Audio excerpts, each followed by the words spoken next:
आज के इस वीडियो में हम लोग पढ़ेंगे शॉर्ट सर्किट करंट के बारे में। शॉर्ट सर्किट करंट क्या होता है और जब शॉर्ट सर्किट होता है नेटवर्क में, जब शॉर्ट सर्किट होता है तो ट्रांजिएंट स्टेट क्या होता है, सब ट्रांजिएंट क्या होता है और स्टेडी स्टेट क्या होता है, और ये कंडीशन बोलते किसको है, ट्रांजिएंट फेनोमेनन क्या होता है और उस टाइम वैल्यू इसका क्या होता है, इसी के बारे में हम लोग आज समझेंगे।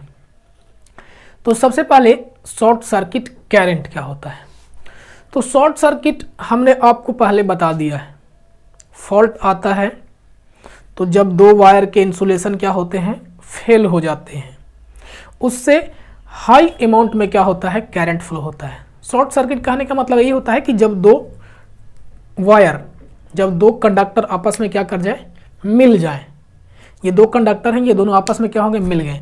लेकिन मिलने का मतलब ये नहीं होता कि ये यहाँ से चला और इसके जाकर के गला मिल गया, ऐसा कुछ नहीं होता है। मिलने का मतलब होता है कि इनके बीच जो इंसुलेशन है वो इंसुलेशन क्या हो जाए, फेल हो जाए। तो जो कंडक्शन इसमें सीधे हो रहा था वो कंडक्शन दोनों के बीच होने लगता है। तो इस कंडीशन को, इस फेनोमेनन को तो हम लोग शॉर्ट सर्किट बोलते हैं। और शॉर्ट सर्किट करंट क्या होगा, तो जब शॉर्ट सर्किट आता है, जब शॉर्ट सर्किट फेनोमेनन होता है तो उस कंडीशन में जो करंट का वैल्यू होता है, उस कंडीशन में जो करंट का वैल्यू होता है वो सडनली क्या हो जाता है, हाई हो जाता है। नॉर्मल करंट से 10 गुना से लेकर के 100 गुना तक हो सकता है। समझ रहे बात को। जब शॉर्ट सर्किट फेनोमेनन आता है तो जो करंट का वैल्यू उस नेटवर्क में होता है वो नॉर्मल रेटिंग से 10 गुना से लेकर के 100 गुना, 150 गुना, इस तरीके से करंट का वैल्यू क्या हो जाता है, बढ़ जाता है। ऐसा क्यों होता है, तो चूंकि इनके बीच का रेजिस्टेंस का वैल्यू, इम्पीडेंस का वैल्यू क्या हो जाता है, डिक्रीज हो जाता है। और जहां पे भी इम्पीडेंस का वैल्यू डिक्रीज हुआ, सडनली करंट का वैल्यू क्या हो जाता है, हाई हो जाता है। तो ये तो था शॉर्ट सर्किट और शॉर्ट सर्किट करंट। अब कुछ फिगर से बताया हुआ है कि ट्रांजिएंट स्टेट क्या होता है, सब ट्रांजिएंट क्या होता है, और उसके अकॉर्डिंग इक्विपमेंट, कौन कौन से इक्विपमेंट को हम लोग क्या करते हैं, डिजाइन करते हैं।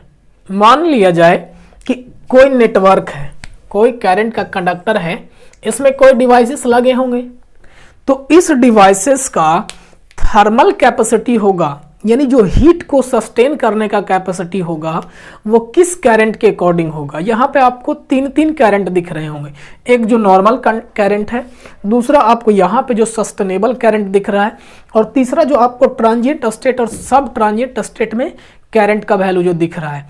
तो किस करंट के अकॉर्डिंग इस इक्विपमेंट को डिजाइन किया जाएगा, यही बातों को हमको समझना है। शॉर्ट सर्किट हो गया, शॉर्ट सर्किट करंट हुआ। अब आते हैं ट्रांजिएंट फेनोमेनन। सबसे पहले ट्रांजिएंट फेनोमेनन होता क्या है, तो ट्रांजिएंट का मतलब होता है सडनली चेंज होना। ट्रांजिएंट का एग्जैक्ट जो मतलब होता है उसका मतलब होता है सडनली, रैपिडली चेंज होना, यानी किसी के वैल्यू में सडनली क्या कर जाना, एकदम कम जाना या एकदम वृद्धि हो जाना। चेंज कहने का मतलब यही हुआ। तो ट्रांजिएंट फेनोमेनन हम लोग बोलते हैं कि वैसा फेनोमेनन जिसमें करंट का वैल्यू सडनली क्या हो जाए, हाई हो जाए। क्या हो जाए, हाई हो जाए, चेंज कर जाए। देखिए ये जो आपको दिख रहा है ये नॉर्मल करंट दिख रहा है, नॉर्मल जो सर्किट है, कोई भी फॉल्ट नहीं आया है, तो इसमें ये करंट का वैल्यू बढ़ रहा है। अब सडनली उस सर्किट में क्या हुआ, फॉल्ट आया। फॉल्ट का वजह हमने बताया शॉर्ट सर्किट हो सकता है या और भी कोई कारण होंगे। उस वजह से इस नेटवर्क में, इस सर्किट में जो करंट का वैल्यू हो गया वो क्या हो गया, सडनली चेंज कर गया। आप देख रहे हैं पहले से नॉर्मल रेटिंग करंट कितना था, ये था, लेकिन अब क्या हुआ है, सडनली फॉल्ट की वजह से, ये शॉर्ट सर्किट करंट की वजह से क्या हुआ, करंट का वैल्यू चेंज हो गया। तब इस फेनोमेनन को हम लोग क्या बोलते हैं, इस फेनोमेनन को हम लोग ट्रांजिएंट फेनोमेनन बोलते हैं। इस प्रोसेस को हम लोग कौन सा प्रोसेस बोलते हैं, ट्रांजिएंट फेनोमेनन बोलते हैं। यहां तक क्लियर हुआ। अब ट्रांजिएंट फेनोमेनन होता है तो उसमें दो कंडीशन होते हैं, दो अवस्थाएं होती हैं। ट्रांजिएंट फेनोमेनन हुआ उसमें दो अवस्था होता है। करंट का जो चेंज करने का तरीका होता है उसको दो कैटेगरी में हम लोग बांटते हैं। पहला होता है सब ट्रांजिएंट, पहला कौन सा है, सब ट्रांजिएंट, और दूसरा क्या है, ट्रांजिएंट। ये सारा जो वेरिएशन हुआ, इस वेरिएशन के इस प्रोसेस को हम लोग क्या बोलेंगे? Transient phenomenon. अब उस ट्रांजिएंट फेनोमेनन की वजह से जो सर्किट में वेरिएशन हुआ है, जो करंट में वेरिएशन हुआ है, उसको दो कैटेगरी में बांटते हैं। देखिए कौन कौन सा कैटेगरी है, सब ट्रांजिएंट कैटेगरी और ट्रांजिएंट कैटेगरी। अब इस फिगर को देख करके आपको क्या लग रहा है कि किसको हम लोग क्या बोल रहे हैं और किन वजहों से बोल रहे हैं? थोड़ा सा गौर से देखिएगा आप इसको। हो क्या रहा है, जब फॉल्ट आया तो यहां से जो करंट बढ़ना शुरू किया और उसके बाद जो इसका डिक्रीमेंट हुआ, यानी करंट का वैल्यू है तो ज्यादा, समझिए जरा बात को, जब शॉर्ट सर्किट आया तो करंट का वैल्यू है तो ज्यादा, लेकिन कुछ साइकिल के लिए करंट का वैल्यू बहुत तेजी से कमा है। कुछ साइकिल के लिए आप यहां पे देखिए, एक साइकिल, दो साइकिल और तीन साइकिल के लिए ट्रांजिएंट फेनोमेनन जो हुआ, उसके वजह से करंट का वैल्यू पहले बढ़ा और फिर ये कमना शुरू किया। क्या हुआ? कमना शुरू किया। तो कमने का जो रेट है, कमने का जो दर है, वो क्या है? इसमें तेज है। क्या है? तेज है। मतलब पहले मान लिया जाए कि ये वैल्यू अगर 100 हो गया होगा तो यहाँ आकर 75 हो गया और यहाँ पे 50 हो गया। बात समझ रहे हैं? यानी फर्स्ट साइकिल में 25 कमा और सेकंड साइकिल में भी कितना कम गया? 25 कम गया। लेकिन इसके बाद वाले में करंट का जो डिक्रीमेंट हो रहा है वो लेस स्पीड से हो रहा है, लेस रेट से हो रहा है। पहले जो कमा उसके कंपेयर में कम स्पीड से कम रहा है। इसका मतलब क्या कि अभी 50 था, फिर यहाँ पे 51 हुआ, फिर यहाँ पे 49 हुआ, फिर 48 हुआ, इस तरीके से कम रहा है। यानी इनिशियल कुछ साइकिल में, फास्ट कुछ साइकिल में करंट का जो डिक्रीमेंट हुआ वो तेज गति से हुआ, तेज रेट से हुआ, फास्ट रेट से हुआ, और उसके बाद जो करंट का डिक्रीमेंट होता है उसका स्पीड क्या हो जाता है? कम जाता है, स्लो हो जाता है। यही यहां से यहां तक में आपको वेरिएशन देखने को मिल रहा है।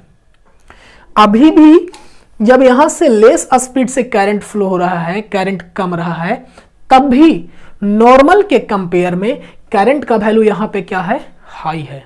तो अब सब ट्रांजिएंट स्टेट क्या बोलते हैं, किसको बोलते हैं? तो वैसा स्टेट जिसमें करंट का वैल्यू क्या हो? बहुत तेजी से कमता हो। क्या हो रहा है? बहुत तेजी से कम रहा है, तब इस स्टेट को क्या बोलते हैं? सब ट्रांजिएंट स्टेट बोलते हैं। क्या बोलते हैं? सब ट्रांजिएंट स्टेट। और ये कितने साइकिल के लिए होता है? अप्रॉक्स 2 से 3 से 4 साइकिल तक ही ये सब ट्रांजिएंट स्टेट होता है, और उसके बाद शुरू होता है ट्रांजिएंट स्टेट। यानी अभी भी इस स्टेट में करंट का वैल्यू क्या है? हाई है, लेकिन इस स्टेट में करंट जो डिक्रीज होगा, करंट का वैल्यू जो कमेगा, उसका रेट क्या है? स्लो है। यानी 50, 49, 48, अभी कितना कितना कम रहा है? एक कम रहा है। लेकिन शुरू में कितना कम रहा? 100 से डायरेक्ट 75 हो गया, 75 से डायरेक्ट क्या हो गया? 50 हो गया। तब इस स्टेट को हम लोग कौन सा स्टेट बोलते हैं? कौन सा स्टेट बोलते हैं? ट्रांजिएंट स्टेट बोलते हैं, जिसमें करंट का वैल्यू क्या होता है? कम गति से क्या होता है? घटता है। और जिसमें करंट का वैल्यू तेज गति से घटता है, डिक्रीज होता है, उसको सब ट्रांजिएंट बोलते हैं। हो गया? ये हुआ सब ट्रांजिएंट और ट्रांजिएंट। और ये फेनोमेनन कुछ देर के बाद, और ये टोटल फेनोमेनन कितने टाइम के लिए होते हैं? तो कुछ सेकंड के लिए, 2 सेकंड, 4 सेकंड, 5 सेकंड के लिए ही ये दोनों सेकंड होते हैं, दोनों फेनोमेनन होते हैं। दोनों फेनोमेनन नहीं, दोनों स्टेट कुछ सेकंड के लिए होते हैं। समझ गए बात? अब आगे, अब यही करंट धीरे धीरे क्या होता है? घटना शुरू होता है। घटने के बाद वह पुनः अपने नॉर्मल साइकिल पे क्या होता है? आ जाता है। नॉर्मल साइकिल कहने का मतलब क्या? नॉर्मल साइकिल कहने का मतलब क्या? कि जो पहले नॉर्मल स्टेट में था उसी स्टेट में ये वापस आ जाता है। समझ रहे बात को? तब उस स्टेट को हम लोग क्या बोलते हैं? स्टेडी स्टेट बोलते हैं। और स्टेडी स्टेट प्राप्त करने के लिए उसको कहां तक जाना पड़ता है? बहुत दूर तक जाना पड़ता है। डायरेक्ट आप यहां से देख रहे हैं, यहां पे डॉटेड किया हुआ है, मतलब डायरेक्ट यहां पे नहीं पहुंच जाएगा। बहुत दूर ट्रेवल करने के बाद कम वैल्यू कमते के बाद क्या होगा? वो स्टेडी स्टेट में आएगा। बात समझ आया? तो 3 स्टेट होते हैं जब ट्रांजिएंट फेनोमेनन होता है, तो ये 3 स्टेट होता है। पहला सब ट्रांजिएंट, और दूसरा ट्रांजिएंट, और उसके बाद जो नॉर्मल होता है। लेकिन नॉर्मल किसको हम लोग बोलते हैं? जब बहुत दूर तक उस तरीके से वो चला जाए। ये हुआ ट्रांजिएंट, सब ट्रांजिएंट। अब करंट की बात करते हैं। इस टाइम जो करंट होता है, अभी ये बहुत दूर की बात नहीं कर रहे, अभी जो करंट है वो इनफाइनाइट, आई इनफाइनाइट को ही हम लोग बोलते हैं सस्टेनेबल या steady state current. Steady state current कहाँ होगा? बहुत दूर जाने के बाद। तो उसके कंपेयर में अभी भी यहाँ पे करंट का वैल्यू कितना है? कितना है? √2 टाइम्स है। तो आई इनफाइनाइट क्या है? तो इनफाइनाइट कहने का मतलब कि बहुत दूर ऐसे जाने के बाद, बहुत समय के बाद जो करंट होगा उसका √2 टाइम्स अभी भी इसमें क्या है? करंट का वैल्यू है। समझ रहे बात को? तो ये हुआ करंट। अब इसके कुछ शॉर्ट सर्किट का क्या क्या डिसएडवांटेज है इसको भी देखेंगे। लेकिन अब डिवाइसेस जो लगे होते हैं उसमें 2 प्रॉपर्टी को ध्यान में रखा जाता है। पहला होता है थर्मल,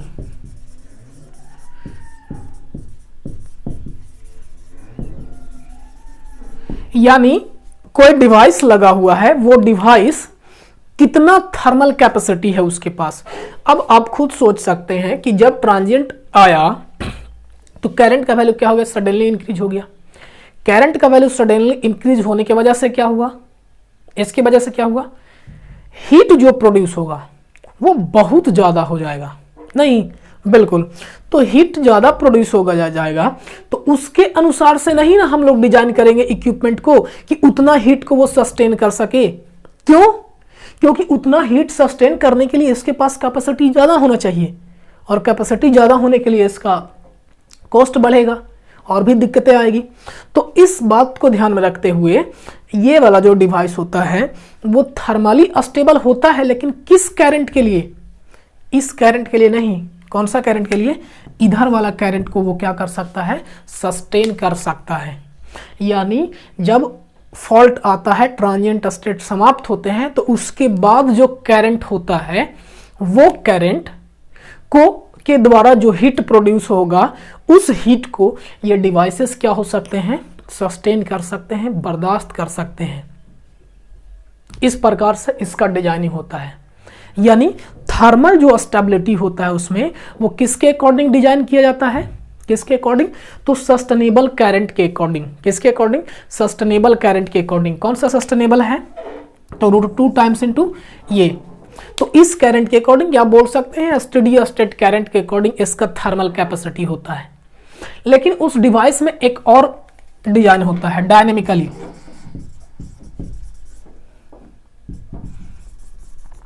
यानी जो उस सर्किट में सडनली वेरिएशन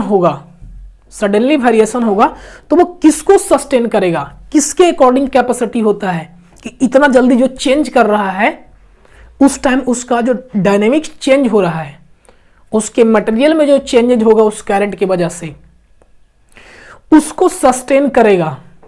यानी उस मटेरियल में सडनली अगर चेंज होता है तो डिवाइस सस्टेन करे। किसके अकॉर्डिंग डिजाइन किया जाएगा? तो इस ट्रांजिएंट स्टेट में जो सडनली डिक्रीमेंट हो रहा है या चेंज हो रहा है, इसके अकॉर्डिंग उस डिवाइस का डायनेमिकली प्रॉपर्टी को क्या किया जाता है? डिजाइन किया जाता है। डायनेमिकली स्टेबिलिटी को डिजाइन किया जाता है। यानी हम ट्रांजिएंट से पता करेंगे कितना जल्दी चेंज हो रहा है, तो इससे होने वाले इफेक्ट कौन से होंगे? डायनेमिकली। और इसी के अकॉर्डिंग उस डिवाइस के डायनेमिक प्रॉपर्टी को क्या करते हैं? डिजाइन करते हैं। तो ये हुआ शॉर्ट सर्किट करंट, सब ट्रांजिएंट स्टेट, स्टेडी स्टेट। अब इसके शॉर्ट सर्किट के क्या क्या डिसएडवांटेज है इस बात को भी हम लोग देख लेते हैं, या क्या क्या इसका इफेक्ट होता है शॉर्ट सर्किट आने की वजह से। जब शॉर्ट सर्किट फॉल्ट होता है तब उसके कुछ इफेक्ट हैं। यानी शॉर्ट सर्किट करंट आता है, यानी हैवी करंट डेवलप होता है, तब उसके क्या क्या इफेक्ट होते हैं, उससे क्या क्या दिक्कतें होती हैं, इस चीज़ को हम लोग देखते हैं। कुछ इफेक्ट यहाँ पे हैं और भी हो सकते हैं। सबसे पहला है due to heavy current large amount of heat produce. जहाँ पे भी large amount of heat produce होगा तो आग लगने का सबसे पहला कारण है, या पूरा का पूरा एक्सप्लोजन विस्फोट हो सकता है, यानी शॉर्ट सर्किट करंट की वजह से लार्ज अमाउंट में हीट प्रोड्यूस होता है। अब बोलिएगा लार्ज अमाउंट में हीट कैसे प्रोड्यूस होगा? ऑब्वियस सी बात है, जब करंट का वैल्यू बढ़ेगा तो हीट ज़्यादा होगा, क्योंकि हीट किसके प्रोपोर्शनल होता है? करंट के स्क्वायर के। तो इसलिए हीट का वैल्यू बढ़ेगा और वो आग का कारण या विस्फोट का कारण हो सकता है। दूसरा, due to unsymmetrical short circuit. Unsymmetrical क्या होता है? ऑलरेडी हम पहले बता चुके हैं, यानी अगर अनसिमेट्रिकल फॉल्ट आता है तो ये जनरल केस में जो नेटवर्क होते हैं, 3 फेज नेटवर्क होते हैं, वो सिमेट्रिकल वर्क करते हैं, यानी बैलेंस कंडीशन में वर्क करते हैं। बैलेंस कंडीशन कहने का मतलब क्या होता है? तीनों फेज में सेम करंट फ्लो होते हैं, ऐसा समझिए। लेकिन जब किसी एक नेटवर्क में या एक लाइन में अनसिमेट्रिकल फॉल्ट होता है, तो चूंकि उससे सारा कनेक्टेड होता है, तो सारा का सारा सिस्टम में ही अनसिमेट्री आ जाता है, यानी पूरा का पूरा सिस्टम में ही अनसिमेट्रिकल फैल जाता है। तो ये एक दिक्कत होता है, इसके वजह से सारे दिक्कत जनरेशन होते हैं। हीट प्रोड्यूस होगा, जो डिवाइसेस अनसिमेट्रिकल पे नहीं वर्क करता है उसमें हार्मोनिक्स प्रोड्यूस होगा, इस तरीके से दिक्कतें आती है। नेक्स्ट है स्टेबिलिटी ऑफ पावर सिस्टम में भी adversely affected and complete shutdown, यानी स्टेबल जो सिस्टम प्रॉपरली काम कर रहा था वो प्रॉपरली अब काम करना बंद कर देगा। पूरा का पूरा सिस्टम, पावर सिस्टम ही क्या हो सकता है? बंद हो सकता है। किसके वजह से? शॉर्ट सर्किट फॉल्ट की वजह से, अगर हाई अमाउंट का आया तो। लेकिन हम लोग इसके लिए क्या करते हैं? प्रोटेक्शन लगाए हुए रहते हैं। नेक्स्ट है due to over heating abnormal mechanism for setup when damage the apparatus, यानी अगला पॉइंट जो है वो बताता है कि जैसे ही हीट प्रोड्यूस होता है, तो हीट प्रोड्यूस होने की वजह से हम लोग जानते हैं कि जो भी स्टील या लोहे के बने होते हैं उसमें एक्सपेंशन होता है, एक फोर्स जनरेट होता है। तो उस फोर्स की वजह से अदर इक्विपमेंट क्या होते हैं? इफेक्ट होते हैं। जैसे ये दोनों अभी इक्विपमेंट है, काम कर रहे हैं, यहाँ पे हीट प्रोड्यूस हुआ तो ये फैलना चाहेगा तो अदर वाले को अफेक्ट करेगा कि नहीं? अदर वाला इफेक्ट होगा। यही बता रहा है कि जब हीट प्रोड्यूस होता है उसके वजह से जो अदर इक्विपमेंट होते हैं, एडजेसेंट इक्विपमेंट होते हैं, बगल के जो इक्विपमेंट होते हैं वो भी क्या होते हैं? अफेक्टेड होते हैं। और एक लास्ट है, जैसे नॉर्मली क्या होता है, एक मोटर लगा हुआ है, सपोज कीजिए हम लोग यहाँ से सप्लाई दे रहे हैं इस मोटर में, अभी यहाँ फॉल्ट आया, फॉल्ट आने की वजह से करंट का वैल्यू इधर जाना बंद हो गया।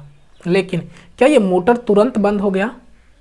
नहीं, मोटर में इनर्शिया की वजह से जो घूम रहा है उसकी वजह से ये सप्लाई पुनः वापस इसको करने लगता है, फॉल्ट को वापस करने लगता है। तो ये सिचुएशन होता है फॉल्ट की वजह से।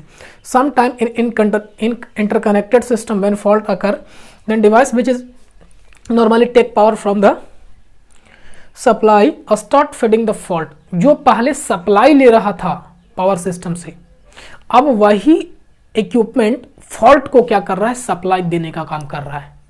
तो ये दिक्कतें हैं, कुछ इफेक्ट है और भी इफेक्ट होते हैं, तो होते हैं वो देख लीजिए। आज के वीडियो में इतना ही, धन्यवाद।